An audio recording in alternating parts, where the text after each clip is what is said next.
let me start. The title of our overall conference is, as you know, Interdependencies and Dependencies. And that, of course, suggests an interconnection, a close relation between China and its Western neighbors and the European countries. So, and it might be paradox, it might sound paradox for you that this panel, which actually concentrates on the border region, now is called Missing Bridges, Russia, China, and their shared borders. So what we're going to explore in the next 60 minutes is, well, the character of interrelations, formal and informal ones on the Russian-Chinese border, as well as lacking ties, or as we call it, literally or metaphorically, missing bridges. So we will have a look at how the border is perceived by the local population, to what extent it represents an opportunity for exchange, or rather functions as a barrier. And we will also discuss if the Russian-Chinese rapprochement after 2014 has had any repercussions on the border region and the local population so far. And I'm very happy to introduce our very well-informed speakers, our experts to you. And I start with you, Caroline. Caroline Humphrey is an anthropologist, professor at Cambridge University. She has worked in Russia, Mongolia, China, India, Nepal, and Ukraine. And she has researched a wide range of themes, including Soviet and post-Soviet provincial economy and society, or urban transformations in post-socialist cities. And Caroline's expertise is especially of interest to us because she has recently completed an international research project on socioeconomic interactions on the Russian-Mongolian-Chinese border. So Soeren is a historian, Soeren URBANSKY, and he's a research fellow in global and transnational history at the German Historical Institute in Washington, D.C. And since 2021, so only recently, he is heading the Pacific Regional Office of the German Historical Institute in Berkeley. So Soeren now joins us from Berkeley. His dissertation, I would like to stress, his dissertation, The Making of the Sino-Russian Border, was awarded the Klaus Mehnert Award of our academic association, DGO. I think it was in 2015, Soeren, if I'm correct. So Soeren has just published another book on the border region, which is called On the Banks of the Amur, an den Ufern des Amur. And last but not least, and I'm not sure if he's already joined us, I welcome. I'm Cheng. here. Okay, I'm here. Finally. Okay. Get away. Cheng, very happy to see you. Cheng Yang is a political scientist. He's professor at Shanghai International Studies University and director of the Eurasian Studies Unit. So Cheng is a real expert on Chinese-Russian relations, has led many national projects focusing on relations between Russia and major powers, and also cooperation between China and Russia in neighboring regions. And I should also mention that Cheng has worked as a diplomat as well. I think you spent several years at the Chinese embassy in Russia. So Cheng's expertise is not only a scholarly one, but also one from political experience. We will have 3 brief inputs, each about 5 minutes in the beginning. Soeren URBANSKY will very briefly introduce us to the region and to decisive moments of Russian-Chinese encounters in the history of the 19th and especially the 20th century. Caroline Humphrey will shed light on how indigenous populations on both sides of the border interrelate, and how they cope with the border situation. And Cheng Yang will assess the strategic relevance of the border region from the Chinese and also from the Russian perspective. So Soeren, we will start with your input. And I've already mentioned your recent book on the Russian-Chinese border. The book has the subtitle, The Forgotten World Between China and Russia. So, and if you talk about the forgotten world, this implies that the border region used to be better known or more important. So what kind of region are we actually talking about, and what was the historical significance of the border? Soeren, I hand over to you. Well, thank you, Gabriele, for this kind invitation and also introduction. And thank you, of course, also to Karen Humphrey and Cheng, my two distinguished co-panelists for joining me on this panel. Let me begin with sharing my screen to basically show you a map of the region so we all know what we are talking about. China and Russia share a common boundary for more than 3 centuries already. In the late 17th century, Russia and China became neighbors. And the first attempts to demarcate their common frontier date back to the Treaty of Nerchinsk in 1689, which was actually the first treaty that China ever signed with a European power.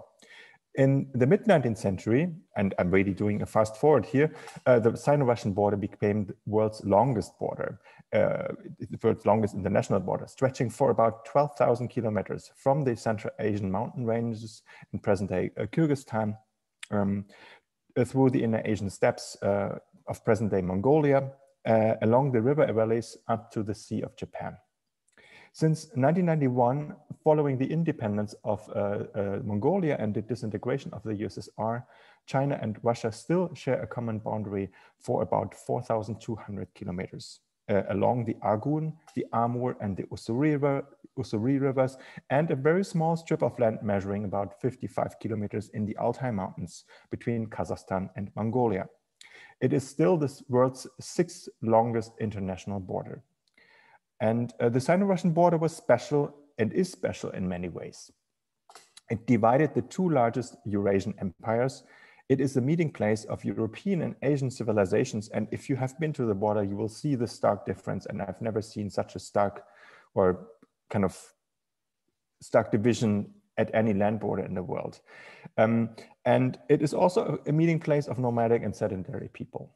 Unlike most inter-imperial borderlands, however, that eventually transformed into 2 recognized nation states, the governmental entities on both sides of this border changed with dizzying regularity, especially during the 20th century.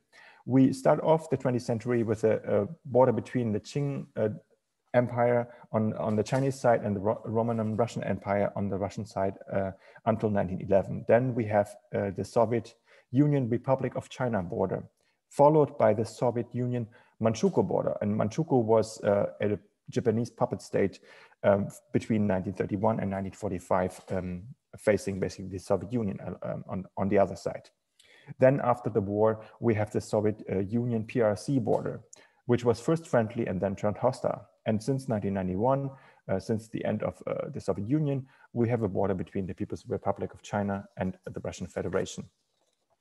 During the past century, a tightly patrolled border gradually replaced the once open and vaguely demarcated inter-imperial frontier. For instance, the customs border along the state boundary was established only in the early 1900s, so only in the beginning of the 20th century. And there were a number of armed conflicts, which also led to a stronger militarization and securing of this boundary. There was a war scare, and indeed there were border clashes between Japan and the USSR in the 1930s. And of course, there was the Sino-Soviet split and the Damansky conflict in the 60s and the 70s of the past century. This was kind of went parallel with other developments that are more explained in internal developments in both countries. There was the deportation of disloyal people from the region to regions further inland. There was an establishment of border zones actually on both sides of the border, like anywhere else along outer borders of the Soviet Union. And of course, there were re-education and propaganda campaigns, which kind of sharpened the notion between of the us versus them. So the result was, in a way, an alienation of the people on both sides of the border, and hardening of the border itself, and also an almost complete closure of the border. The border reopened in 1991. It was in some ways a return of pre-revolutionary and new transborder networks, which we certainly will discuss in this panel.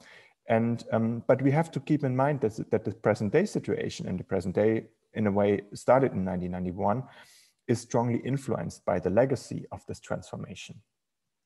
We have a strategic cooperation between Beijing and Moscow. We have heard about this before already during the conference. The border has once again gained more economic significance and also geopolitical relevance. But despite the partnership between the two governments, there is deep distrust in the border regions. On the Russian side, we have this demographic imbalance and the spread of Chinese economic clout, which leads to a revival of old xenophobic fears among Russians. In economic terms, the economic outputs of the PRC and the USSR were roughly equal in 1991. China's GDP now is about 8 times that of Russia. Demography. We have a shrinking population in the eastern regions of the Russian federations, and we have increasing numbers, or at least stable numbers, across the border.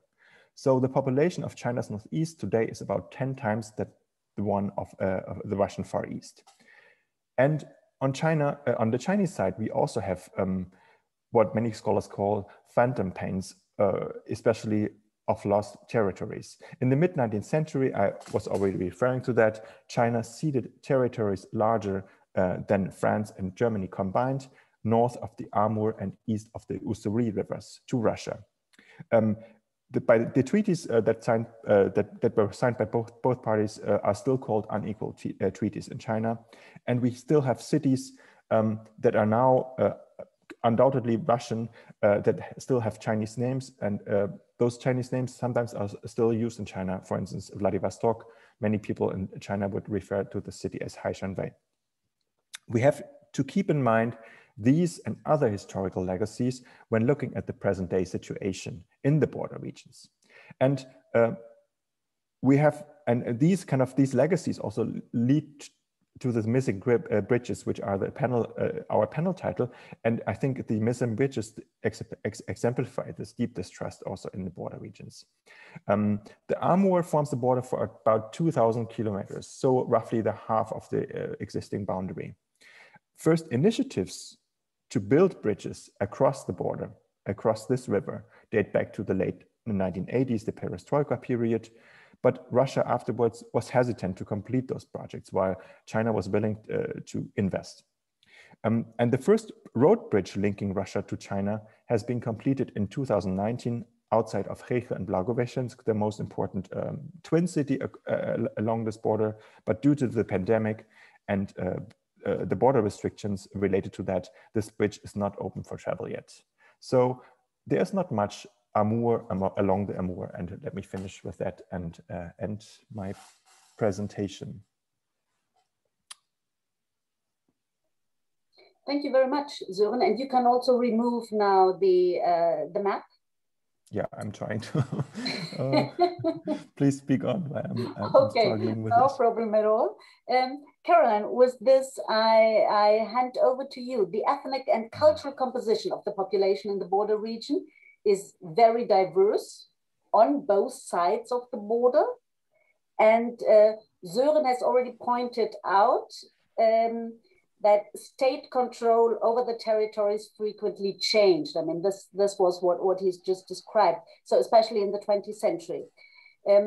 So I think what you're going to talk now about is the repercussions of this historical legacy on the indigenous populations who live on both sides of the border, or rather I should say on all 3 sides of the border if we include Mongolia as well. So to what extent are they interconnected with each other across the borders, Caroline? Thank you very much. I'm going to start with another map, and I hope this will be visible. Do I? You need to press the this green one. arrow. Yep.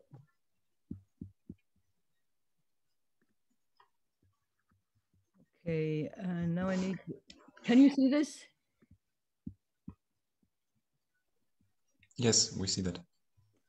Okay, well, the indigenous people on this border all were more or less nomadic, and they lived throughout the basins of the main rivers that Soeren has been telling you about. So for them, they were on both sides of this border, and the border was basically a foreign imposition of the Manchu and the Manchu Chinese and the Russian states. As Soeren has explained, this border for a lot of the 20th century has been highly militarized, and for around 30 years it was closed. So really, these people now have been separated up till about 1990 and had very little contact indeed. So my main question today is going to be about today's situation after all that closure. What kind of relations do they have? Are they economic, ethnic, religious, or in some way political? First of all, you should know that the indigenous peoples here, there are about, I don't know, about 10, 15 of them. It depends how you categorize them. They fall into two broad ethnic categories.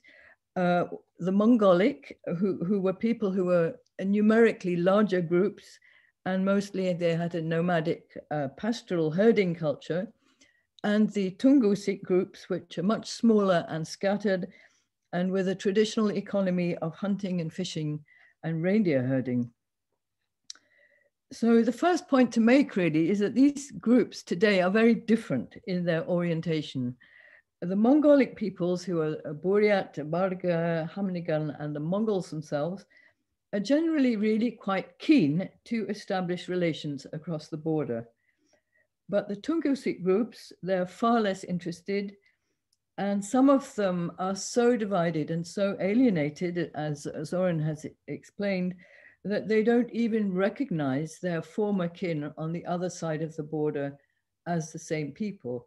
So for example, there's a group who are called Nanai in Russia and Hezhe in China, and basically they are almost entirely separate, and they're not interested in getting into touch with one another.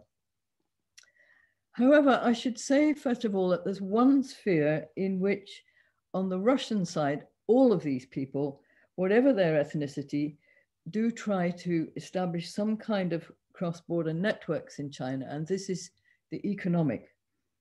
Rural Siberia is, generally speaking, very poor, and it's not improving. So whatever people can find to sell, they will hunt for it and sell it. So this is timber, scrap metal, gold, hunted meat, fish, medicinal plants, animal parts, ginseng, jade stones, or wild growing herbs of various kinds. Now, a lot of these goods are forbidden for export, or they're subject to very strict regulations. So the reality is that when people try to realize these goods by selling them in China, it's mostly illegal, and the goods are smuggled using Chinese intermediaries. However, you may think, well, that's a small scale thing, it doesn't really matter. In fact, some of it is extremely valuable because it varies with the time period, but the jade trade, for example, during the 1990s and early 2000s, was said to be so valuable that it supported really the economy of the whole Republic of Buryatia. And Buryatia is that area just east of Lake Baikal that you can see on the map. And today there's a very important, I think, export of plants and roots, which are going into the biopharmaceutical business of China. So these are not just folk medicine things, they will go into the major pharmaceutical businesses. So those ties are, those smuggling networks are strictly practical. They're changeable, they're very temporary. So we're not talking here about large social or long-term relations. Now for those, we need to look at different spheres, which are the ethnic and the cultural and the religious. And so I'm now going to focus on the Mongol people because they're Mongolic people. They are the ones who've been establishing these kind of relations or re-establish them as they see it. And they've been setting up new organizations to do that. And it's important here that these relations are not just from China to Russia or Russia to China, but they involve Mongolia as well.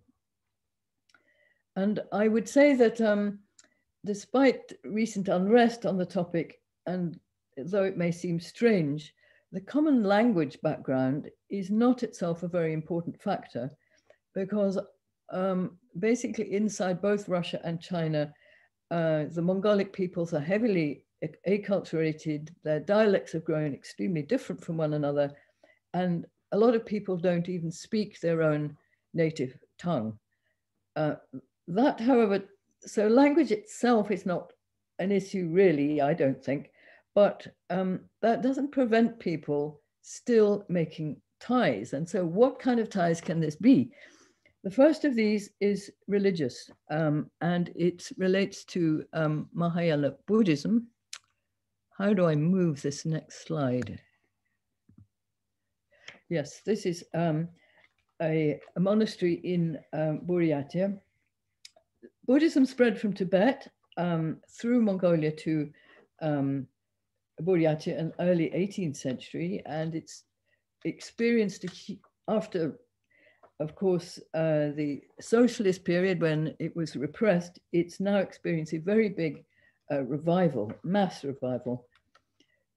So Buddhism is used by people to make cross-border links, but they're very specific and quite interesting, because Tibet was the original area from which this came northwards, but Tibet today is basically closed. And in Buryatia, they consider the Mongol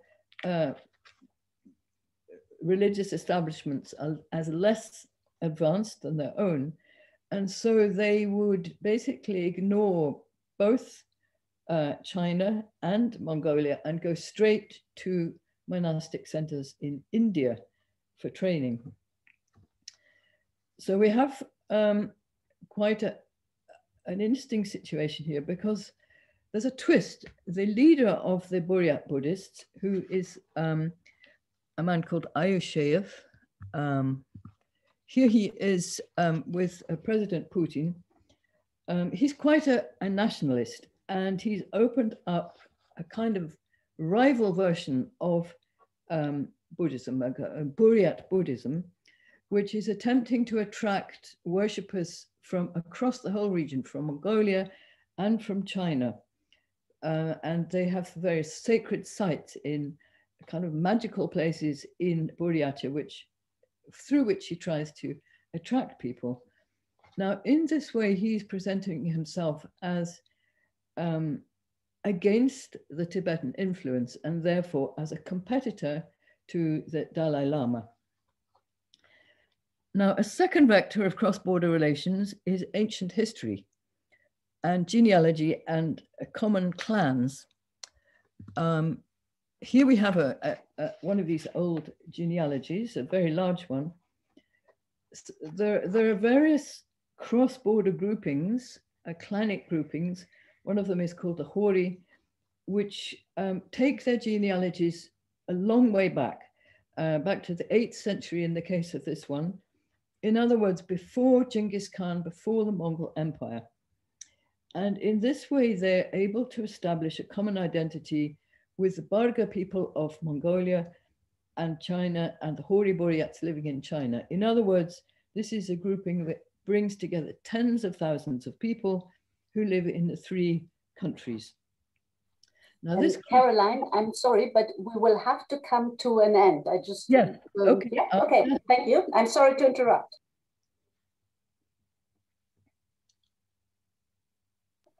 So sorry, I mean, I just wanted to say you have another 2 minutes or what, so. Okay, well, I'll just, this is a picture of them they have these organizations. I'm nearly finished. I should say that although this kind of gathering, they invite top politicians and they come to these things, but they're not essentially political, I think. They're cultural or religious.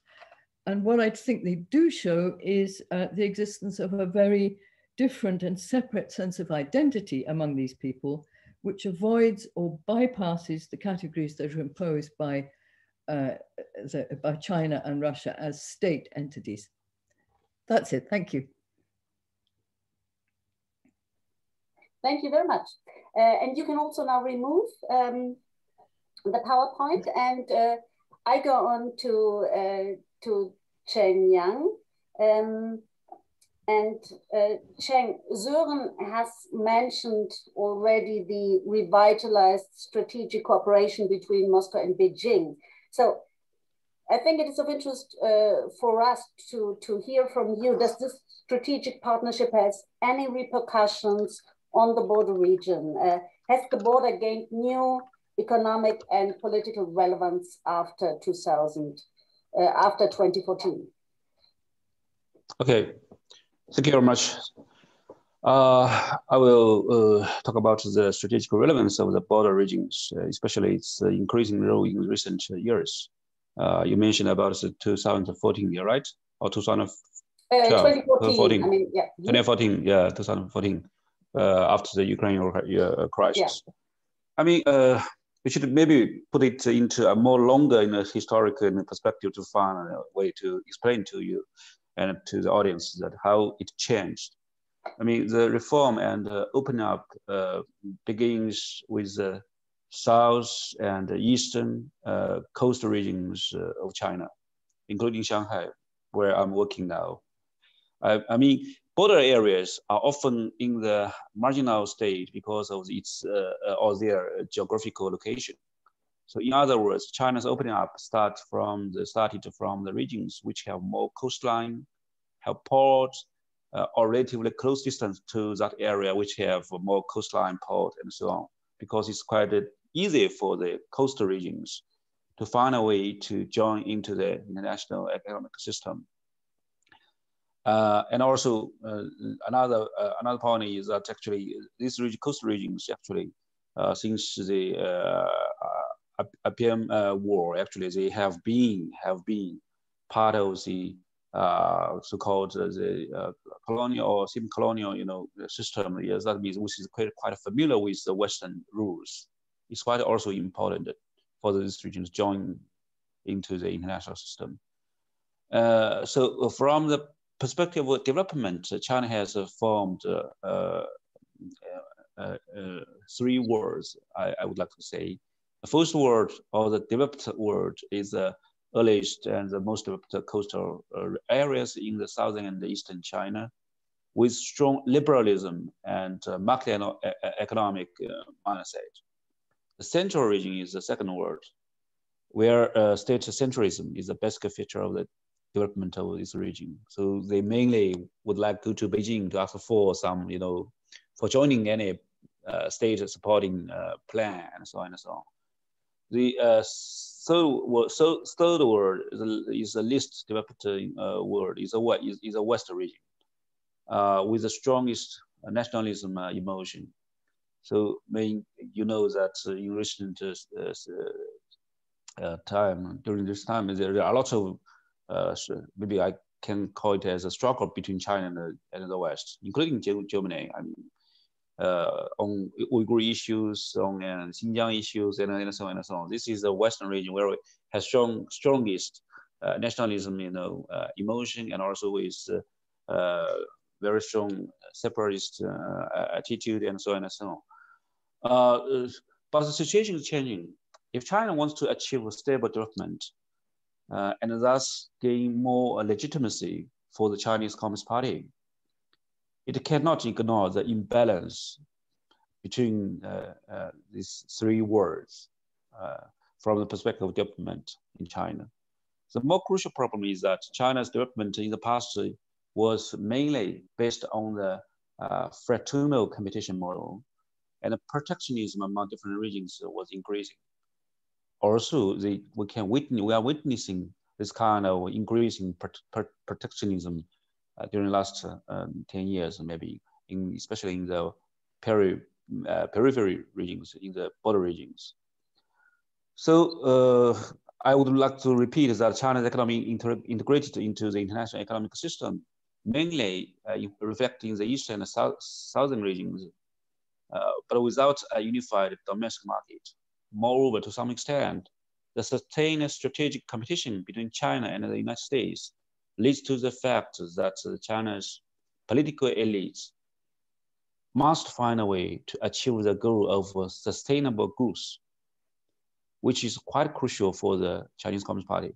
In this sense, the development of China's border regions is no longer a purely economic issue, but first of all, a political issue of great strategic significance. So therefore, I have heard the conclusion from Mr. Zhang Guobao, who has passed away several years ago. He was the former deputy chairman of the National Commission of Reform and Development of China's State Council. He said in the past, China's reform and open up may have been mainly dependent on the coastal areas, but now it may have to rely on the border areas. That means in the past 30 years from the open up policy, which has started from 1978, mainly maybe the significance of coastal areas are quite important, but from that time point, the border regions become more important. So this is why we can find a trend that China in recent years, Chinese government pay more attention on the development of the of these regions, including northeastern China, I think, which we are very familiar with this region, and Soeren and also Caroline also have conducted many fieldwork in this region, which is quite close to the Russian Far East. And also the southeastern regions like Yunnan province, Sichuan province, which is close to ASEAN, and also it's close to India, Pakistan, and so on and so on. So I mean, the significance of the border regions are now changing, but for the China-Russian relations, it's a little bit different. You know, maybe other peripheral regions got more chance, but still there are very less achievements in the development of the border regions in China's northeastern and also Russian Far East. Even we have signed the agreement or program of the regional cooperation between China's northeast and Russia's Far East in 2009 year. And then we have updated it to another when the program ended in 2018 year. But still, you know, even in the context of the Ukraine crisis, even during that since then, we can say that politically the China-Russian relations get closer, and even find a way to redefine this bilateral relationship. But still, in the border region, actually, they're very perceived to the cooperation, and it has less results as imagined. Mm-hmm. Thank you. Thank you. Thank you very much, Cheng. Well, I welcome questions from you. So if you have any questions, please raise this virtual hand. But Soeren, I will come back to you. And I mean, one perspective, I think, of border region or on the border region is the one from Moscow and Beijing. Another one, of course, is the perception of the border region or of the border from the perspective of the local population. And you even talked about distrust in a way with regard to the border. So can you describe the different perceptions of the border if you have a look on the population on the Russian side and if you have a look at the population on the Chinese side of the border? Well, thank you for this. Yeah, please. Mm-hmm. Yeah, thank you for this great question. Well, it's actually again whom you ask. I mean, what I think is most striking about this border is that it has been open for 30 years, and there has been going a lot of back and forth, but a lot is really based on economic exchange. I often compared, like, to make it more accessible for Germans, to the Polish-German border after like since the 1990s. What happened after 1991 was like an extreme intense contact, like trade. You would go to the, as we call it in German, the Polenmarkt, but instead of that, actually the Chinese would come to the Far East, the Russian Far East, and actually also help to survive. I mean, if you remember the early 1990s, there was all of a sudden no planned economy anymore. Many products were unavailable or extremely expensive. So actually what saved the Russian Far East from starvation, you may even say, is that all of a sudden Chinese farmers, merchants came and, you know, kind of supported this shrinking economy or collapsing economy. So this is one aspect, this economic perception, and and I would say, like, the really watershed moment of this. I mean, it got more regulated than in the 2000s and the beginning of the 21st century, but the real watershed moment is in that case is 2014, when the ruble kind of lost its value, not only against the dollar and the euro, but also against the Chinese yuan. And it became increasingly less, you know, lucrative, basically, to go shopping on the Chinese side, but it became more lucrative actually for the Chinese to go across the border. And now, if you look at tourist numbers, we have lots of Chinese tourists going to Russia. Most of them actually go to Petersburg and Moscow.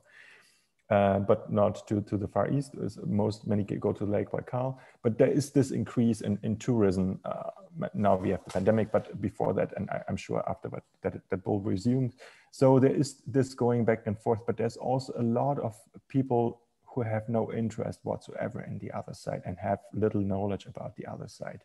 And this is, again, a little bit similar to the Polish-German border case, where you had also, at least on the Polish side, a complete exchange of population. I mean, it was part of Germany before, so those people came there. They were not familiar with the German culture that existed there before. And in a way, like, people who live, I mean, if you, for instance, go to Manjuli or Duchesne and ask people who were like the older generations, very few actually were born there. Most of them moved to that region, and to some degree, it's that similar on the Russian side. So people who grew up behind this closed border actually did not know the language of the neighbor. We're not familiar with those places, so they were very receptive of propaganda that was still, you know, in the media on both sides, and these images are still very much alive and beyond. And Caroline referred to the other contexts of the indigenous people, but if you look at Han Chinese and Russians, I would say that these old motives that are still on the minds in a way that, and that kind of, they're still relevant. I mean, there's of course exceptions, like students, Chinese students studying in Russia, or Russian students going to Harbin, but these are minorities still, if you look at the total numbers. Yeah, maybe. Yeah, thank you. Caroline, I mean, we had a preparatory talk, and you said that you see the picture as a bit contradicting. On the one hand, there is a fear on the Russian side of the border, kind of fear that the Chinese may overtake, whatever that means. And on the other hand, you said there is a certain attraction in China. Could you briefly comment on that? Please unmute your mic. Yes, that's a very interesting question. I think one way to look at it is, in fact, about these missing bridges, because there are very few places where people can cross the border at the moment officially, and they're a long way away. You know, this is a very long border, many, many thousands of miles, and to get to these places, it's not easy for people. And so the bridges would be certainly a possibility to make everything easier in many ways. But what has happened is that they've, over 20 years, people have been planning them countless times. They've had meetings, and the Chinese side has actually invested in them, and they built their side of the bridge much. There it sat for, and sometimes many years you'd see a bridge half built. The Chinese side was there, and there was nothing on the Russian side. And now today those bridges have been joined up on the Russian side, but what is stopping them actually opening is the fact that they don't have proper political controls for crossing. And this is particularly the case for the ordinary population. And so the bridges in effect still don't really work, although I think one of them may now work for freight transport of kind of industrial goods. And so I think that's a sort of insight into what's going on, that there's a contradiction between what makes sense economically and the political situation in Russia, which is itself confused and conflicted, that some people would like to open these bridges and nevertheless kind of security concerns mean that they're still closed. Mm-hmm. Thank you very much. Cheng, if we have a look the other side round, do you see for the local population on the Chinese side of the border, does Russia, and I mean the border region, has any attraction? I mean, you have migrant workers, but apart from that? Actually, I don't think that's actually the population's response to the or perception of the other side. For example, in the Heilongjiang province, in Heihe region, I have moved to visit to many of these regions from Fehlende to Tongjiang or Jiangsu or Harbin, even Heihe, Xunke. No matter small or big cities, local cities, and the citizens, population, local population, actually, they don't care about the Russian side. You know, it's not very important even the Heilongjiang province, for example, if we look at the statistics, I have the statistics, I haven't sent to you, but I have. Today I have to calculate it, or all of this, statistics. Heilongjiang, for example, Heilongjiang province with the Russian Far East and Russian as a whole. So the border trade statistics show that in 2016 year, it's 60.75 billion in Chinese RMB, and next year increasing to 74.42, and 2008 year 122.06, 2019 year 127.07. And because of the pandemic, 2020 year, it was 97.33.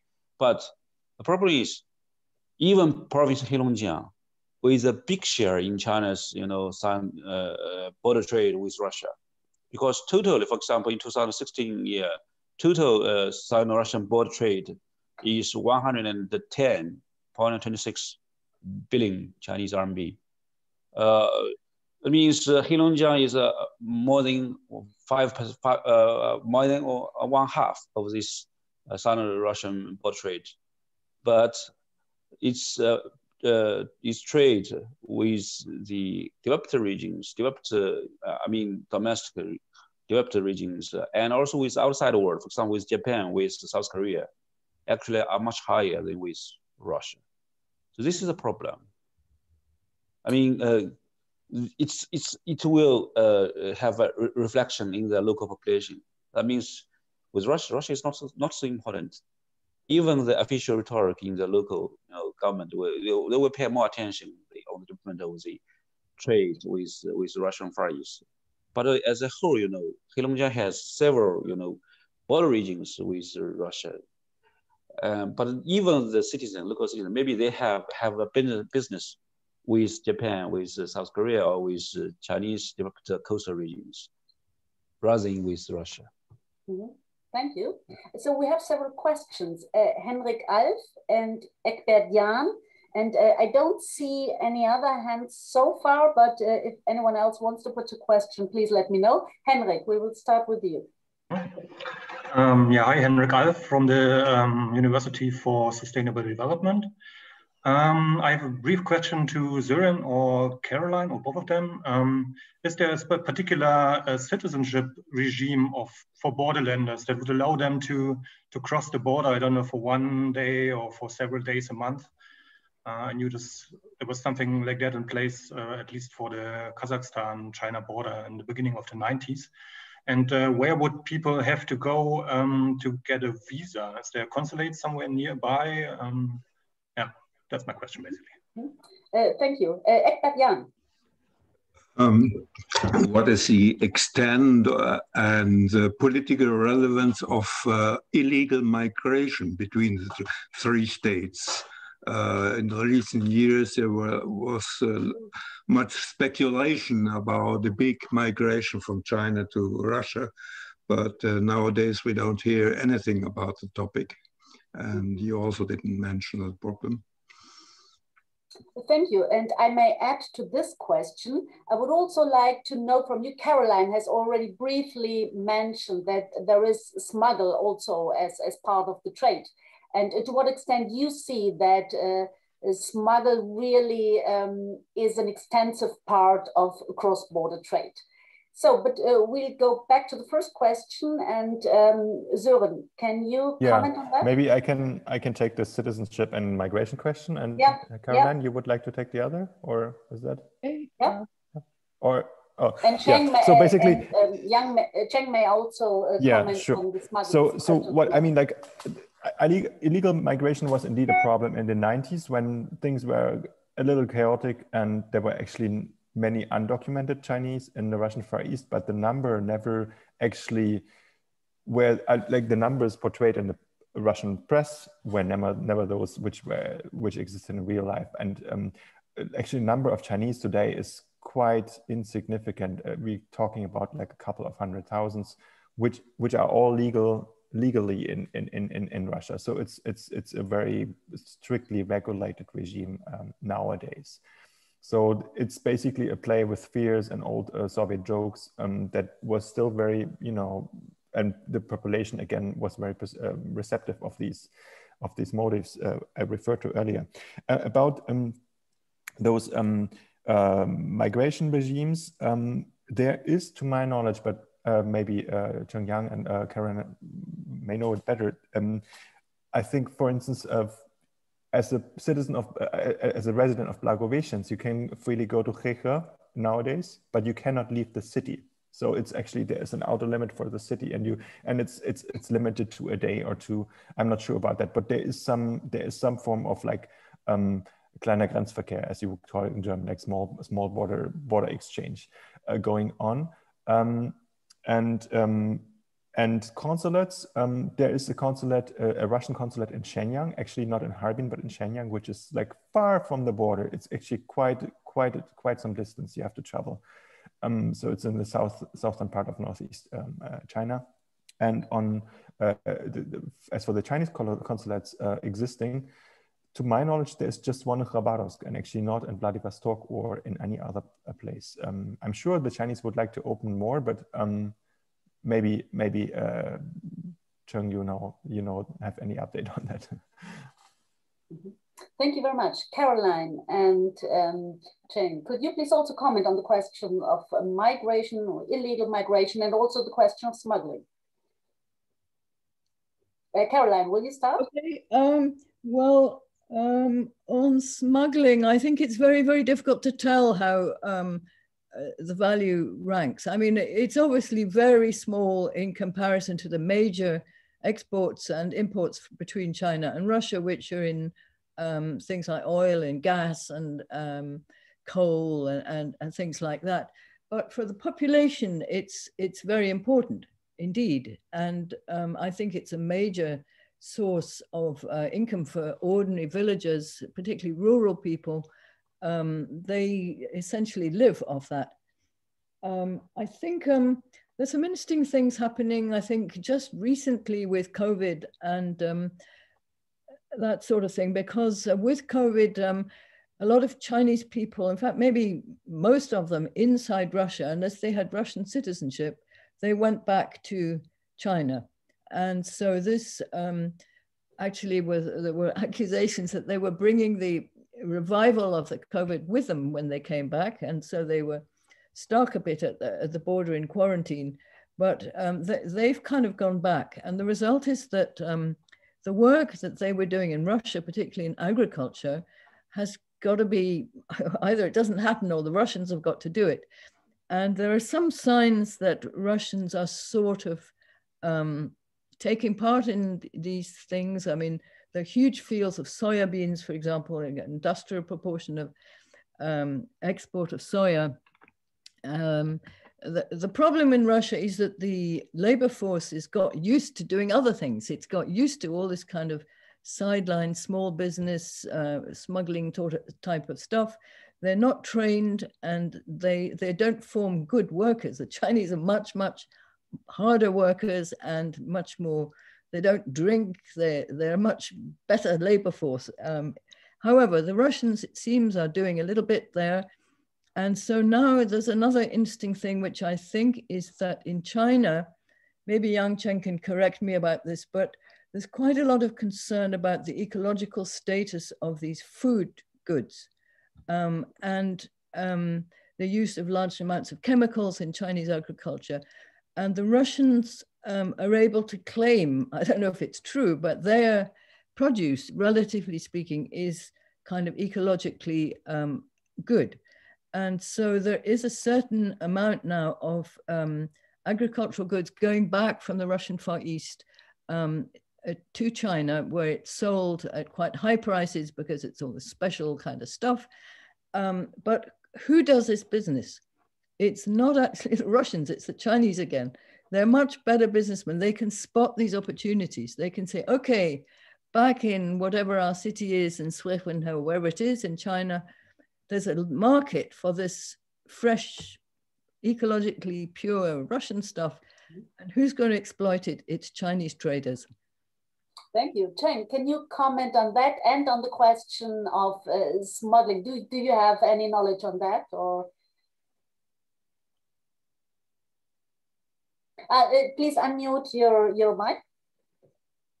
So I have no knowledge about that, but I can take the immigration issues. I mean, I have, I know the question well. Even I have written a paper in Russia in 2005 fifth year or something, yeah. So I know it's firstly, when we talk about the immigration or migration, immigration threat for the Russian side, for the Russian society, it's first of all, it's up to the definition. Russia's definition about migration is different with the Chinese. So, for example, we will not regard the tourists as a seasonal migration, but for Russians, this is also a special type of the migration.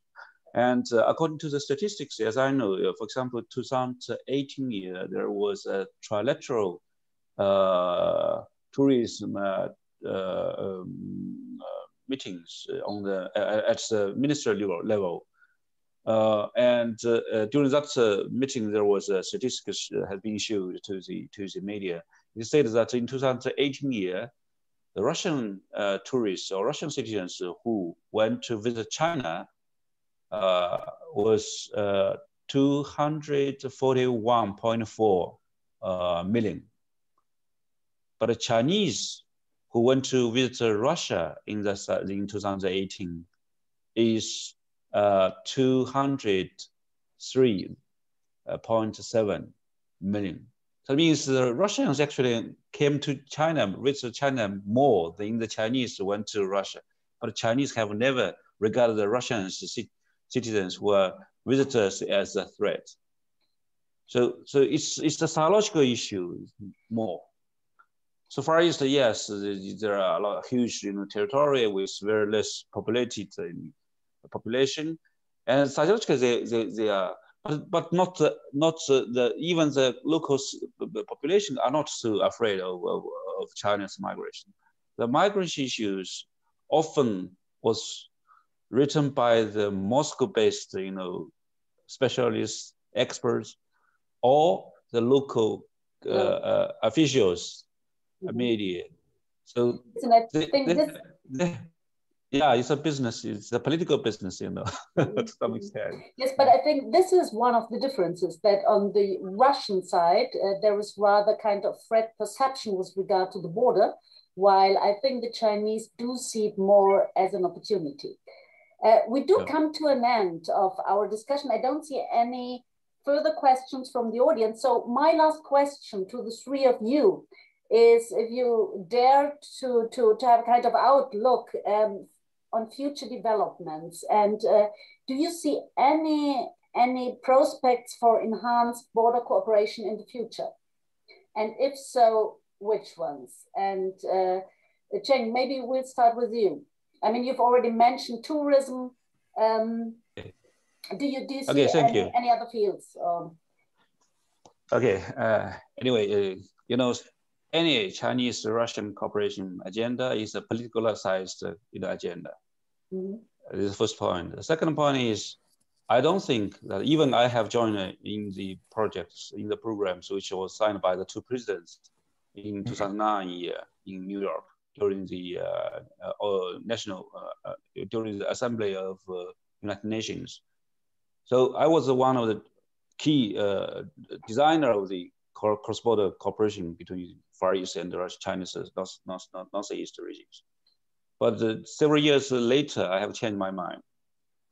Whereas at that time, when I was working on the document, I think that yes, there would be good opportunities for the cooperation, because the border regions, they are close and they have many, in Russian Far East, they have many resources and so on and so on. And also politically, we have very good bilateral relations. But with several years later, I realized that I forgot about a very key point, is that it's the perception issue.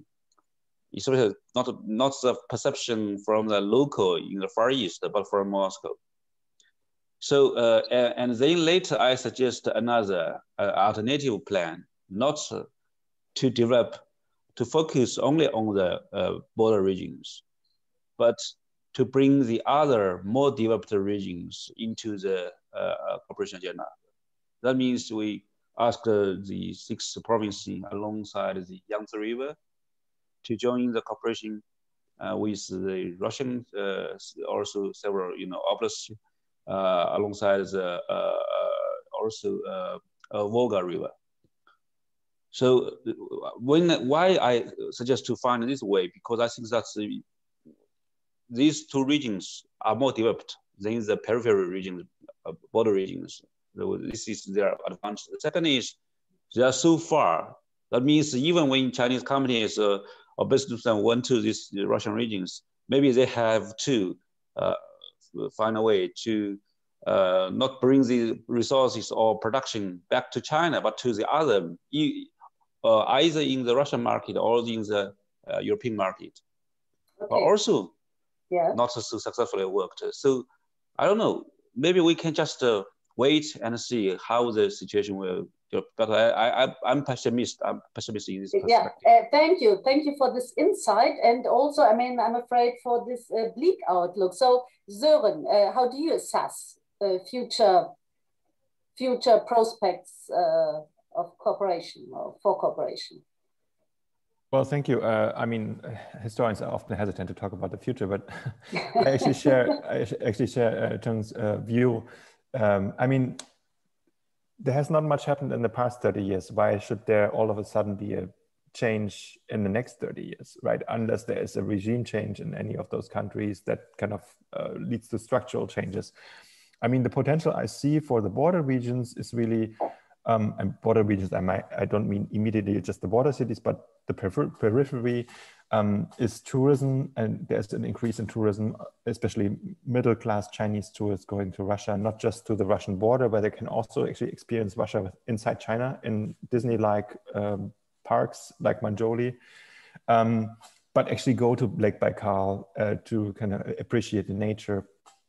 And another sector I see is education, because it becomes very affordable for Chinese to study in Russia. You don't have to have a Gaokao, the entry exam, and you get a decent education for many fields, especially in the sciences. And for instance, in Vladivostok, in the Federal University, the highest number of foreign students comes from China, and that changed over the last years. So before it was different groups, but now it's Chinese students actually. So thank you.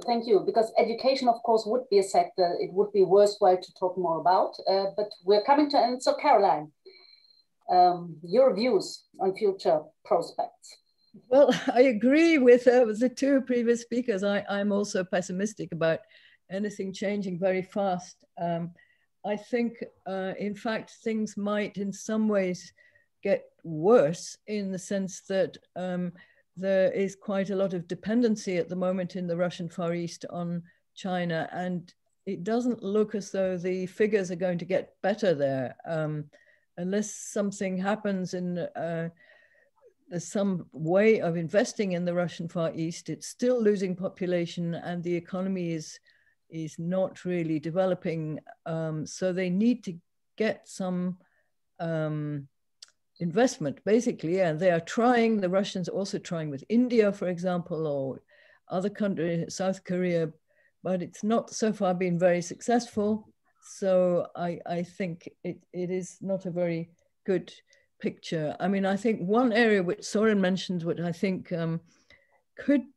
is a completely different kind of success, would be about ecology, because this region is, partly because it's losing population, because a lot of it is not developed. There are huge areas that used to be part of farms and now are not really cultivated.